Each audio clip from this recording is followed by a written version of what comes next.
Hello friends, இன்றைக்கி நம்ம சேனலில் என்ன பார்க்கலாம்னா, இயக்குனரும் நடிகருமான ரவி மரியா இவங்க நடித்த படங்கள் என்ன அப்படிங்கிறத பார்க்கலாம் வாங்க. அதுக்கு முன்னாடி பார்த்தோம்னா இவர் சினிமாவில் வந்து ஆரம்ப காலகட்டத்தில் வில்லன் நடிகராக இருந்தார். அதுக்கப்புறம் இப்போ போக போக பார்த்தோம்னா காமெடி நடிகராக கலக்கிட்டு வராரு.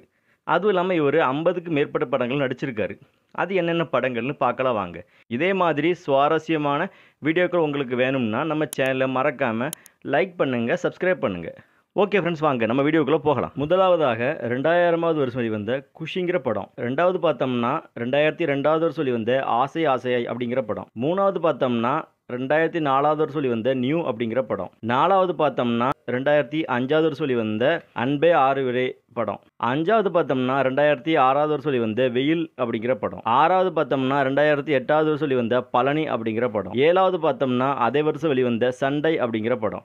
எட்டாவது பார்த்தோம்னா 2009வது வருஷம் வெளிவந்த மாயாண்டி குடும்பத்தார் அப்படிங்கிற படம். ஒன்பதாவது பார்த்தோம்னா 2010வது வருஷம் வெளிவந்த கோரிப்பாளையம் அப்படிங்கிற படம். பத்தாவது பார்த்தோம்னா அதே வருஷம் வெளிவந்த மிளகா அப்படிங்கிற படம். 11வது பார்த்தோம்னா அதே வருஷம் வெளிவந்த மாத்தி யோசி அப்படிங்கிற படம். 12வது பார்த்தோம்னா 2012வது வருஷம் வெளிவந்த மனங்கொத்தி பறவை அப்படிங்கிற படம். 13வது பார்த்தோம்னா அதே வருஷம் வெளிவந்த யுகம் அப்படிங்கிற படம். 14வது பார்த்தோம்னா 2013வது வருஷம் வெளிவந்த அழகன் அழகி அப்படிங்கிற படம். 15வது பார்த்தோம்னா அதே வருஷம் வெளிவந்த வத்தி குச்சி அப்படிங்கிற படம். 16வது பார்த்தோம்னா அதே வருஷம் வெளிவந்த தேசிங்கராஜ் அப்படிங்கிற படம். 17வது பார்த்தோம்னா 2014வது வருஷம் வெளிவந்த ஜில்லா அப்படிங்கிற படம். 18வது பார்த்தோம்னா அதே வருஷம் வெளிவந்த லிங்கா அப்படிங்கிற படம். 19வது பார்த்தோம்னா 2015வது வருஷம் வெளிவந்த பூலோகம் அப்படிங்கிற படம். 20வது பார்த்தோம்னா அதே வருஷம் வெளிவந்த வண்ண ஜிக்னா அப்படிங்கிற படம். 21வது பார்த்தோம்னா 2016வது வருஷம் வெளிவந்த என்ன பிடிச்சிருக்கா அப்படிங்கிற படம். 22வது பார்த்தோம்னா அதே வருஷம் வெளிவந்த வேலைன்னு வந்துட்ட வெள்ளைக்காரன் அப்படிங்கிற படம். 23வது பார்த்தோம்னா அதே வருஷம் வெளிவந்த முத்தின கத்திரிக்கை அப்படிங்கிற படம். 24வது பார்த்தோம்னா அதே வருஷம் வெளிவந்த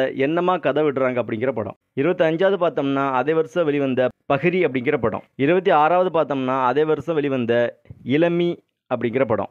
27வது பார்த்தோம்னா 2017வது வருஷம் வெளிவந்த சரவணன் இருக்க பயமேன் அப்படிங்கிற படம். 28வது பார்த்தோம்னா அதே வருஷம் வெளிவந்த துப்பறிவாளன் படம். 29வது பார்த்தோம்னா அதே வருஷம் வெளிவந்த ஹரஹர மகாதேவகி படம். 30வது பார்த்தோம்னா அதே வருஷம் வெளிவந்த இப்படை வெல்லும் அப்படிங்கிற படம். 31வது பார்த்தோம்னா அதே வருஷம் வெளிவந்த கடைசி பெஞ்சு கார்த்தி அப்படிங்கிற படம். 32வது பார்த்தோம்னா 2018வது வருஷம் வெளிவந்த பக்கா அப்படிங்கிற படம். 33வது பார்த்தோம்னா அதே வருஷம் வெளிவந்த சந்தோஷத்தில் கலவரம் அப்படிங்கிற படம். 34வது பார்த்தோம்னா 2019வது வருஷம் வெளிவந்த சார்லின் சாப்ளின் 2 அப்படிங்கிற படம். 35வது பார்த்தோம்னா அதே வருஷம் வெளிவந்த ஓவியாவை விட்டா யாரு அப்படிங்கிற படம். 36வது பார்த்தோம்னா அதே வருஷம் வெளிவந்த பூமராங் அப்படிங்கிற படம். 37வது பார்த்தோம்னா அதே வருஷம் வெளிவந்த கூர்கா படம். 38வது பார்த்தோம்னா அதே வருஷம் வெளிவந்த வெண்ணிலா கபடி குழு 2 அப்படிங்கிற படம். 39வது பார்த்தோம்னா 2020வது வருஷம் வெளிவந்த நான் சிரித்தால் அப்படிங்கிற படம். 40வது பார்த்தோம்னா அதே வருஷம் வெளிவந்த இரண்டாம் குத்து அப்படிங்கிற படம். 41வது பார்த்தோம்னா 2021வது வருஷம் வெளிவந்த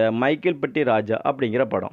42வது பார்த்தோம்னா அதே வருஷம் வெளிவந்த ஜெயில் படம். 43வது பார்த்தோம்னா 2022வது வருஷம் வெளிவந்த இடியட் அப்படிங்கிற படம். 44வது பார்த்தோம்னா அதே வருஷம் வெளிவந்த ஹாஸ்டல் அப்படிங்கிற படம். 45வது பார்த்தோம்னா அதே வருஷம் வெளிவந்த காட்டேரி அப்படிங்கிற படம். 46வது பார்த்தோம்னா அதே வருஷம் வெளிவந்த குருமூர்த்தி அப்படிங்கிற படம். 47வது பார்த்தோம்னா அதே வருஷம் வெளிவந்த ஓமை கோஸ்ட் அப்படிங்கிற படம். 48வது பார்த்தோம்னா 2023வது வருஷம் வெளிவந்த உன்னால் என்னால் அப்படிங்கிற படம். 49வது பார்த்தோம்னா அதே வருஷம் வெளிவந்த சான்றிதழ் அப்படிங்கிற படம். 50வது பார்த்தோம்னா அதே வருஷம் வெளிவந்த தமிழ் குடிமகன் அப்படிங்கிற படம். 51வது பார்த்தோம்னா அதே வருஷம் வெளிவந்த சந்திரமுகி 2 படம். 52வது பார்த்தோம்னா அதே வருஷம் வெளிவந்த சரக்கு அப்படிங்கிற படம். கடைசியா 53வது பார்த்தோம்னா இந்த வருஷம் வெளிவந்த வடக்குப்பட்டு ராமசாமி அப்படிங்கிற படம். அதற்கு அடுத்தால அவர் இயக்கிய படங்கள் மொத்தமே 2 தான். அது என்னென்ன படங்கள் அப்படிங்கிறத பார்க்கலாம் வாங்க. அது முதலாவது 2002வது வருஷம் வெளிவந்த ஆசை ஆசை அப்படிங்கிற படத்தை இவர் தான் இயக்குனர். ரெண்டாவது பார்த்தோம்னா 2010வது வருஷம் வெளிவந்த மிளகா அப்படிங்கிற படத்தையும் இவர் தான் இயக்குனர். சரி, ஓகே ஃப்ரெண்ட்ஸ், இந்த வீடியோ உங்களுக்கு பிடிச்சிருக்குன்னு நம்புறேன். இந்த வீடியோ உங்களுக்கு பிடிச்சிருந்துச்சுன்னா மறக்காம நம்ம சேனலை சப்ஸ்கிரைப் பண்ணுங்க. தேங்க்யூ ஃபார் வாட்சிங்.